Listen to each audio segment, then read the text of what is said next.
नमस्कार दोस्तों, स्वागत है आपका अपने YouTube channel education and technical news में। दोस्तों, ग्रामीण डाक सेवक की 38,000 से ज़्यादा पदों पर वैकेंसी आ चुकी है। यह वैकेंसी पोस्ट वाइज आई है, यानी अगर आपके विलेज में, गांव में भी अगर पोस्ट खाली है तो उसमें भी आप भर्ती हो सकते हैं। सिलेक्शन प्रोसेस इसका कोई एग्ज़ाम नहीं है, कोई इंटरव्यू नहीं है, डायरेक्ट मेरिट के आधार पर है। मेरिट कितने परसेंट पर रह सकती है, क्या संभावना है, किस हिसाब से परसेंटेज जोड़े जाएंगे, अगर आप ग्रेड वाइज है तो ग्रेड के किस हिसाब से परसेंटेज जोड़े जाएंगे, आपके गांव में वैकेंसी है या नहीं वो आप कैसे चेक करें, इन सब के बारे में हम डिटेल वाइज बात करेंगे। लेकिन उससे पहले मैं आपको इस भर्ती की सामान्य जानकारी दे देता हूं। हालांकि आपके पास जानकारी पहुंच गई होगी क्योंकि आजकल नोटिफिकेशन वगैरह मिल जाते हैं, लेकिन थोड़ा सा डिटेल में बता देता हूँ ताकि आपकी कोई भी किसी भी चीज़ पर डाउट नहीं रहे। देखिए, इसके ऑनलाइन फॉर्म है वो 2 मई से 5 जून 2022 तक भरे जाएंगे और इसका जो पेमेंट है वो यहाँ पर देख सकते हो आप। इसके अलावा आयु सीमा, एज लिमिट वो कम से कम 18 वर्ष और अधिकतम 40 वर्ष तक रखी गई है। आयु में ईडब्ल्यूएस को छोड़कर सभी को छूट दी गई है। ईडब्ल्यूएस को कोई छूट यहाँ पे नहीं दी गई है।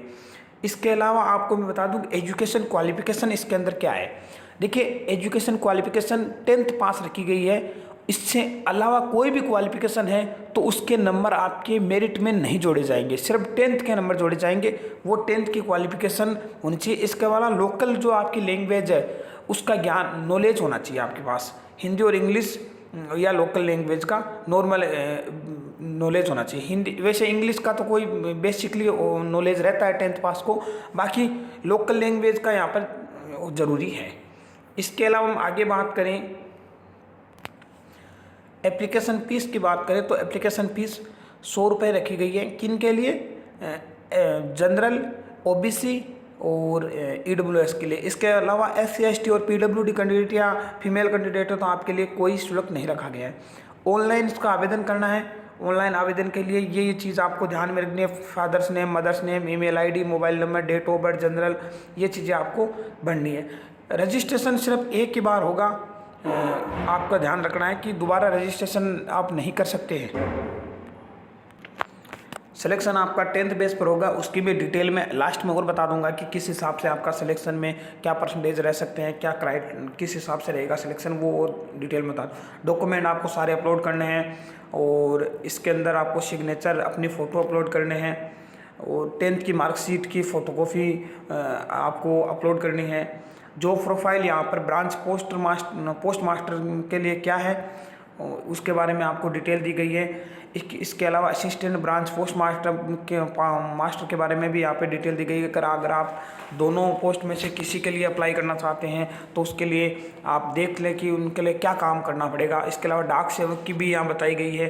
तो ये आपको इन तीनों पोस्ट के बारे में डिटेल दी गई है कि इनको काम क्या करना है। यहाँ पे सिलेक्शन प्रोसेस में ग्रेड के अंदर आपको पॉइंट कितने मिलेंगे, A1 ग्रेड है तो क्या रहेगा और फैक्टर या आप किस हिसाब से इसको कैलकुलेशन में लेंगे, वो चीज़ें यहाँ पे आपको बताई गई है। क्योंकि कई 10th बेस में जैसे ग्रेड भी होता है तो उसके बारे में आपको बताया गया। परसेंटेज है तो वो डायरेक्ट काउंट होंगे, उसके अंदर कोई कैलकुलेशन निकालने वाली नहीं रहेगी।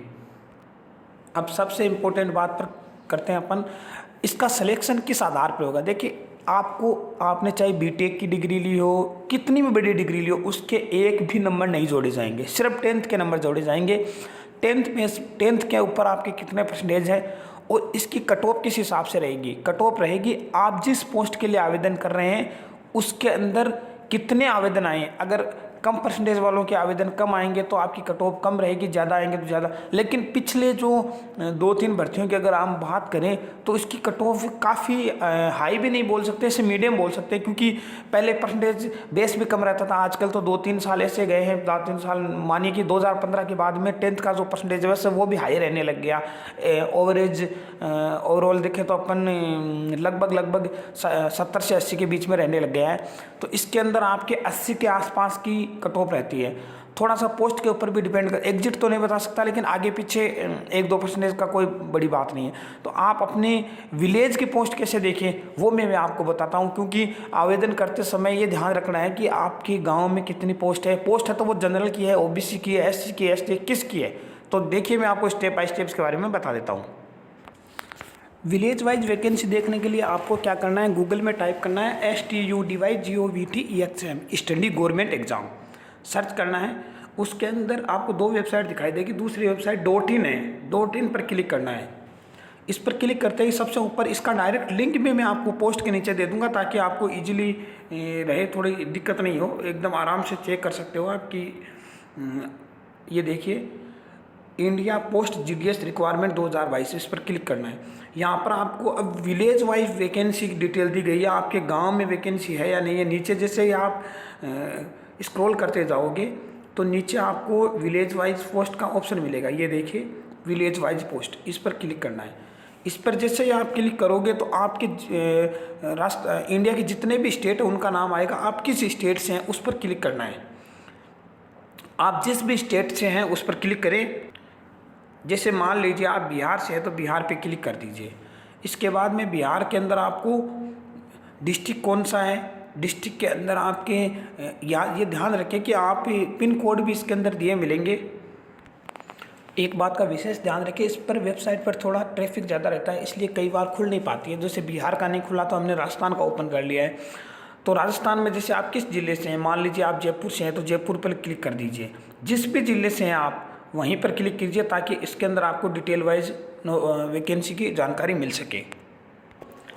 अब देखिए जैसे ही आपने जयपुर पे क्लिक किया तो जयपुर में आपको post office name, post office का जो नेम है वो लिखा हुआ है, पोस्ट डिटेल यानी कौन सी पोस्ट खाली है, UR यानी जनरल की खाली। जैसे पहले सबसे पहले बात कर लेते हैं जयपुर सिटी अम्बाबारी के अंदर SO GDS, इसके अंदर डाक सेवक की भी पोस्ट खाली है। इसके बाद में यहाँ लिखा हुआ है कि जनरल की पोस्ट है, हिंदी लैंग्वेज होनी चाहिए और पिन कोड दिया हुआ है। तो ये सारी डिटेल दी हुई, आप अपने आगे आगे नेक्स्ट करते जाइए, जो पेज है वो आगे नेक्स्ट करते जाइए। आपकी पोस्ट ऑफिस में पोस्ट खाली है या नहीं उस हिसाब से देख सकते हो, ताकि आप भर्ती हो तो आपके और भी इजी रह सके कि अपनी पोस्ट में ही वहाँ पे गांव में ही नौकरी मिल जाए आपको। ऑनलाइन फॉर्म कैसे भरना है, अगर आपको इसकी भी जानकारी चाहिए तो आप मेरे को कमेंट बॉक्स में बता सकते हो, मैं आपको स्टेप बाय स्टेप पूरी डिटेल बता दूंगा। आपका कोई भी सवाल हो, कोई भी A to Z इस भर्ती से संबंधित कमेंट में टाइप करें, उसके रिगार्डिंग मैं आपको अलग से वीडियो स्पेशल बना दूंगा। तो धन्यवाद दोस्तों, यह थी आज की हमारी जानकारी। वंदे मातरम।